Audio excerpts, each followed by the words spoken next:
insonda deydilar 3 xil do'sti bo'ladi. Bir do'sti uni joni chiqquncha, ikkinchi do'sti qabrga borguncha, uchinchi do'sti qiyomatgacha.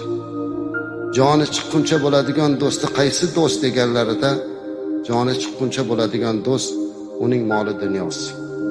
Chunki olamdan o'tganimizdan keyin moli dunyo bizniki emas. U endi merosxo'rlarki. Qabrigacha boradigan do'st kim? Bu uning farzandlari, aqrabo, yaqinlari. Qabrgacha boradi, lekin uni yog'iga hech kimda had yo'q. Ming yaxshi ko'rsa ham, jonim fido otam, onam desa ham, oxirgi manzili mana shu qabr, amallar sondig'i. Ammo uchinchi do'st bor. Bu do'st qiyomatgacha birga turadigan do'st. Bu uning qilgan solih amallaridir.